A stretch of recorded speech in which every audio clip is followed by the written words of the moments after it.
L'actualité dans notre espace commun dominé par la réunion des ministres de la Confédération des États du Sahel. Il en ressort de bonnes nouvelles. Tenez par exemple, nous aurons bientôt une banque confédérale pour l'investissement ou encore une centrale d'achat. Les ministres des trois pays ont en effet statué sur l'opérationnalisation d'actions prioritaires dans l'espace AES.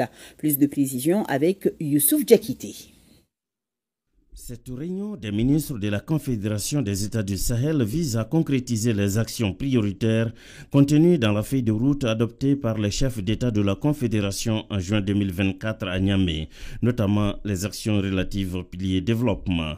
Aujourd'hui, à partir de tout ce que les experts ont pu faire comme travail, nous allons pouvoir examiner des documents portant sur la création de la banque d'investissement de l'AES, documents portant également sur la mise en œuvre des projets intégrateurs de l'AES, documents portant aussi sur le développement rural, mais aussi sur la libre circulation des personnes et des biens. La concrétisation de ces projets ambitieux témoigne de la volonté des États membres de l'AES en faveur d'un développement socio-économique et de faire face aux enjeux régionaux. Des projets qui s'inscrivent en droite ligne de cette volonté de nos plus hautes autorités. Les assises de Bamako sont donc un pas décisif dans la marche inexorable pour rendre effective la mise en place de notre confédération.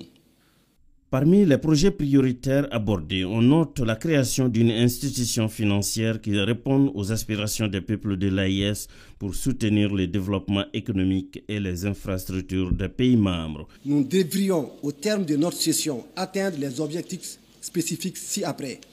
Valider la feuille de route concernant l'opérationnalisation de la Banque régionale d'investissement, proposer le projet de texte relatif au prélèvement confédéral AES, proposer les instruments juridiques concernant la libre circulation des personnes et des biens dans l'espace AES, valider les projets intégrateurs à retenir dans le cadre du renforcement des infrastructures énergétiques et de transport, proposer la feuille de route concernant l'opérationnalisation d'une centrale d'achat, valider un dispositif de suivi-évaluation des activités retenues et enfin formuler des recommandations visant à assurer une mise en œuvre efficace et diligente des actions prioritaires.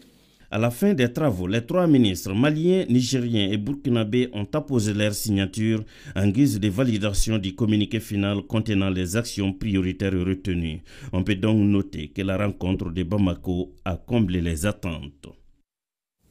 Un autre grand pas dans les actions prioritaires de l'espace, nous avons aussi l'opérationnalisation de la compagnie aérienne de l'AES dans le meilleur délai ou la réduction des tarifs de transport aérien dans les pays membres de la Confédération.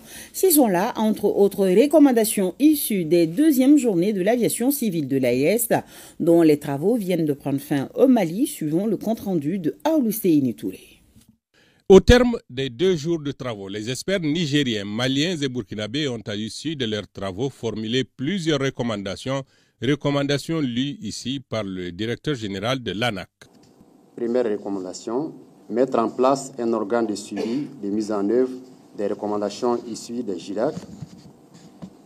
Deuxième recommandation, élaborer et mettre en œuvre une feuille de route pour l'opérationnalisation de la compagnie aérienne des États de l'AES. 3. Signer et mettre en œuvre un mémorandum d'entente en matière de coopération technique entre les autorités de l'aviation civile des États de l'AES. 4. Harmoniser la législation, la réglementation et les procédures de l'aviation civile des États de l'AES. 5. Créer les licences et les certificats de confédération des États de l'AES. 6. Mettre aux normes les aérodromes déclarés internationaux non certifiés. Et enfin, 7e point, créer les conditions d'accès au transport aérien en réduisant les taxes et redevances dans l'espace AES. Les participants ont également reçu des directives et des conseils utiles pour diligenter la mise en œuvre des recommandations afin que des résultats tangibles soient enregistrés d'ici la fin du mandat du Mali prévu pour juillet prochain. Il faut faire vite, il faut se mettre la pression nécessaire pour que, d'une part, notre population puisse sentir que l'AES bouge à leur profit et aussi pour que nos détracteurs se rendent compte que l'AES est une réalité. Le ministre des Transports et des Infrastructures a pris l'engagement de mettre tout en œuvre pour assurer la mise en œuvre des recommandations de son ressort.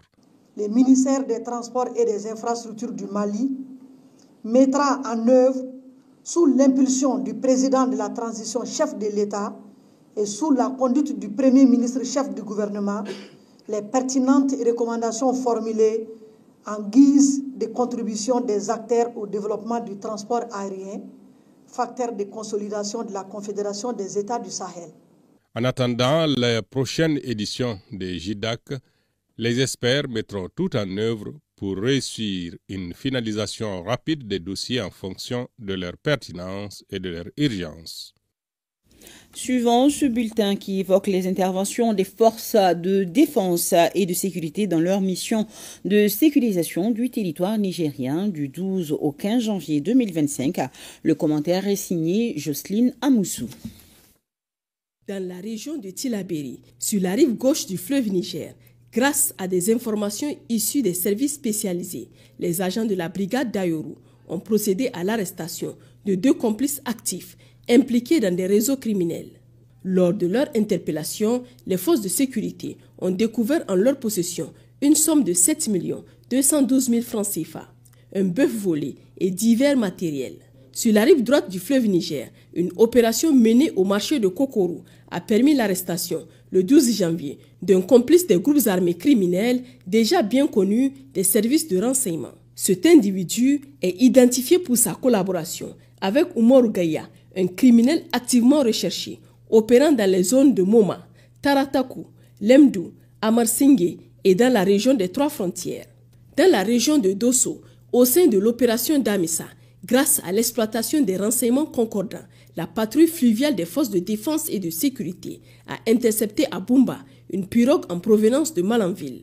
À son bord se trouvait une grande quantité de logistique et 4 individus identifiés comme des complices impliqués dans le ravitaillement de criminels. Le même jour, dans l'après-midi, la position avancée de Bela a appréhendé 2 individus de nationalité étrangère soupçonnés d'avoir participé au récent sabotage du pipeline.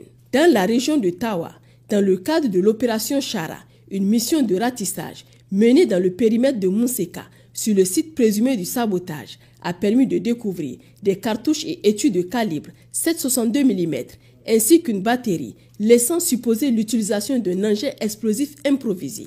À proximité de la zone, un individu suspect a été appréhendé alors qu'il tentait de prendre la fuite lors d'une mission de reconnaissance offensive sur l'axe Tlemcès-Taza.